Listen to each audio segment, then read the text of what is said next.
Hello hi అండి. మనం ప్రస్తుతానికి తిరుమలగిరి మున్సిపాలిటీ పరిధిలో 6వ వార్డు కౌన్సిలర్ అభ్యర్థి కేశిడి కవిత గారు మనతో ఉన్నారు. ఇక్కడ కాంగ్రెస్ ప్రభుత్వం ప్రవేశపెట్టిన పథకాలతో పాటు అభివృద్ధి కార్యక్రమాలు ఏ విధంగా ఉన్నాయి, గెలిచిన తర్వాత 6వ వార్డు రూపురేఖలు ఏ విధంగా మార్చేందుకు వాళ్ళ కృషి ఉండబోతుందో వారిని అడిగి తెలుసుకునే ప్రయత్నం చేద్దాం. నమస్తే మేడం. నమస్తే అండి. మేడం, మీ వార్డు పైన మీకు ఎలాంటి అవగాహన ఉంది మేడం? మా వార్డులో రోడ్లు సరిగా లేవు, నీటి సౌకర్యం సరిగా లేదు, ఇందిరా గృహ పథకాలు, రోడ్లు మంచిగా చేయడాలు అవన్నీ పనులు చేపడతాం. ఇక్కడ అంటే ప్రస్తుతానికి ఉన్న ఎమ్మెల్యే ఎట్లాంటి అభివృద్ధి కార్యక్రమాలు చేస్తున్నాడు మేడం? మంచి అభివృద్ధి కార్యక్రమాలు చేస్తున్నాడు. ఎమ్మెల్యే నుంచి కూడా సహాయ సహకారాలతో అభివృద్ధి చేయడానికి సహకరిస్తాం. తిరుమలగిరి మొత్తం కూడా గత ప్రభుత్వంలో చేసిన అభివృద్ధి గాదర్ కిషోర్ గారే చేసిండు అంటున్నారు. మీరు వచ్చి 1000 కోట్లు పెట్టినా అని చెప్పేసి మీ కాంగ్రెస్ పార్టీ వాళ్ళు కూడా చెప్తున్నారు మేడం.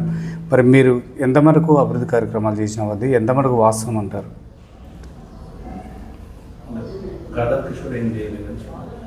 గాదర్ కిషోర్ గారి కంటే సామ్యాల్ గారు చాలా ఎక్కువ అభివృద్ధి పథకాలు చేపట్టారు. మేడం, మీరు మహిళగా పోటీలో దిగుతున్నారు మేడం. మహిళలకు ఎలాంటి రక్షణ కల్పిస్తారు మీ వార్డులో? అన్ని రకాల సహాయ సహకారాలు చేస్తామండి.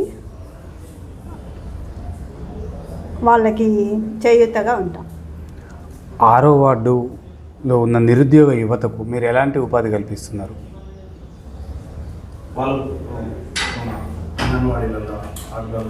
అంగన్వాడీలు, ఇంకా అవుట్ సోర్సెస్ ఉద్యోగాలు చేపడతాం. మేడం, మీ 6వ వార్డులో కొంతమంది మా దృష్టి తీసుకొచ్చిన సమస్యలు మేడం, డ్రైనేజీ వ్యవస్థ లేదు, సీసీ రోడ్లు లేవు అంటున్నారు. తర్వాత బెల్ట్ షాపులు విపరీతంగా ఉన్నాయంటున్నారు. కుక్కల బెడత, కోతుల బెడత చాలా ఉందంటున్నారు మేడం. మరి ఈ అన్నిటి మీద మీరు గెలిచిన తర్వాత ఈ అన్నిటి మీద ఎట్లాంటి మీరు చర్యలు చేపట్టబోతున్నారు? కోతుల బెడదను నివారించడానికి ట్రై చేస్తాను. బెల్ట్ షాపులను అరికడతాము. రోడ్లు, డ్రైనేజ్ తీర్చేస్తాం మేడం. అక్కడ పార్కు కూడా, అంటే పిల్లలు ఆడుకోవడానికి పార్కు కావాలంటున్నారు మేడం. పార్కు కానీ ఓ గ్రంథాలయం, తర్వాత విద్యకు సంబంధించిన వసతులు కూడా ఏం లేవు అంటున్నారు. ఆరోగ్యపరంగా కూడా మన వైద్యశాలలు కట్టించే ఏర్పాట్లు చేయాలని అంటున్నారు మేడం. దీనికోసం ఎమ్మెల్యే గారి దృష్టికి తీసుకెళ్ళారా మీరు? నేను గెలిచాక ఎమ్మెల్యే గారి దృష్టికి తీసుకెళ్తానండి. ఇప్పటి వరకు ఎమ్మెల్యేకి చెప్పలేరు? ఎంపీ గారి సహకారాలతో, ఎమ్మెల్యే సహకారాలతో అభివృద్ధి పనులు చేపడతాం. రేపు జరగబోయే ఎన్నికల్లో ఎమ్మెల్యే గారి పాత్ర ఏ విధంగా ఉండబోతుంది మేడం? 100% సక్సెస్ఫుల్గా సహకరిస్తారు. ఎంపీ గారి నిధులు కూడా అనేకమైన నిధులు వస్తుంటాయి. ఆ నిధుల ద్వారా మీరు ఎలాంటి అభివృద్ధి చేయడానికి మీరు ముందుకు వస్తున్నారు? ఊరిలో అభివృద్ధి పథకాలు మా వార్డును సస్యశ్యామలంగా ఉంచడానికి ప్రయత్నిస్తాను ఎంపీ పథకాల ద్వారా. ఓకే మేడం, ఇప్పుడు ఓటు అంటే చాలా విలువైంది మేడం. ఆ ఓటుని రేపు ఎన్నికలలో పైసల కంటే మద్యానికి మనకు అమ్ముకోవడం జరుగుతుంది. అట్లాంటి వ్యవస్థ రాకుండా మీరు ఓటర్లు ఎలాంటి చైతన్యం తీసుకొస్తారు మేడం?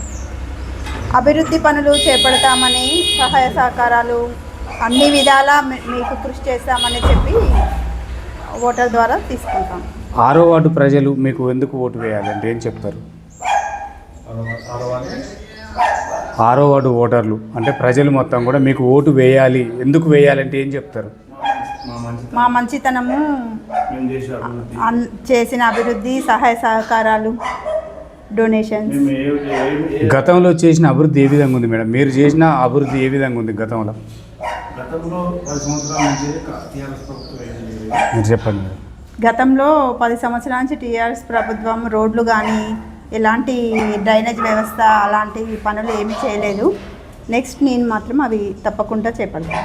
అంటే గతంలో అంటే సర్పంచ్ వ్యవస్థలు కానీ ఉన్న కౌన్సిలర్ల కంటే భిన్నంగా మీరు ఏం చేయబోతున్నారు మేడం?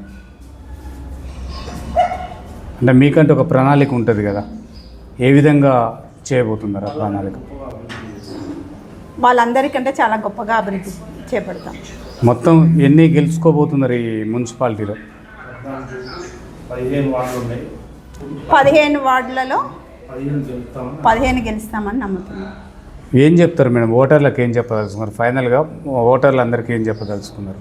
కాంగ్రెస్ ప్రభుత్వాన్ని గెలిపించండి అని చెప్పారు. అంటే అందరూ యూరియా రావట్లేదని చెప్పి చాలా రకరకాల సమస్యలు తీసుకొస్తున్నారు మేడం. మరి ఇట్లాంటప్పుడు కాంగ్రెస్ పార్టీ గెలుస్తుందంటారా? గెలుస్తుందండి తప్పకుండా. పక్కా. ఫైనల్గా మహిళలకు కానీ ఓటర్లకు కానీ విద్యార్థులకు నిరుద్యోగులకి ఉపాధి కూలీలకు ఏం చెప్పదలుచుకున్నారు? ఉపాధి కూలీలకు ఉపాధి కల్పిస్తాము.